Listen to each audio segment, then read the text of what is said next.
Selon une étude réalisée par le professeur Biwole Ondoa Viviane, il est révélé que 85% des présidents des conseils d'administration des sociétés d'État du Cameroun en fonction seront hors la loi d'ici le 12 juillet 2023.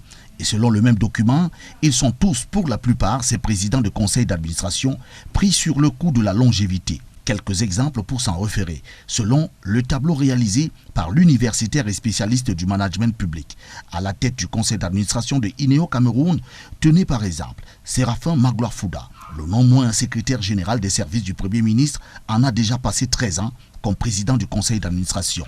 À l'agence d'électrification rurale, Fayengo Francis, en poste comme président du conseil d'administration depuis 23 ans.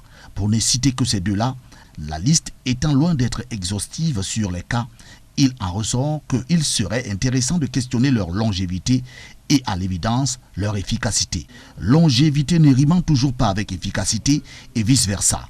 Sur le terrain de l'efficacité de ces sociétés citées, il faut aller en juger près des populations. Quid pour INEO Cameroun, Electricity Development Corporation, du Bureau central de recensement et des études des populations outre-Onde depuis 18 ans déjà, son président du conseil d'administration. En attendant, depuis 2005, le Cameroun n'a pas connu de recensement général de sa population. On se demande bien comment se projeter si l'on ne maîtrise pas sa population. Plus grave, le Fonds national de l'emploi. L'organe est chargé de fournir de l'emploi aux jeunes, mais pourtant, les chiffres qui en ressortent ne sont pas très rassurants pour les jeunes. Ils sont 57% encore en situation de chômage au Cameroun. Entre-temps, au FNE, Samuel Kondo, pourtant décédé le 11 mars 2020, trône encore comme président du conseil d'administration de cette structure. Il aura fait 30 ans donc, ce qui fait dire sans embâche ni ménagement au professeur Biwole Ondoa Viviane que la situation est dommageable au Cameroun.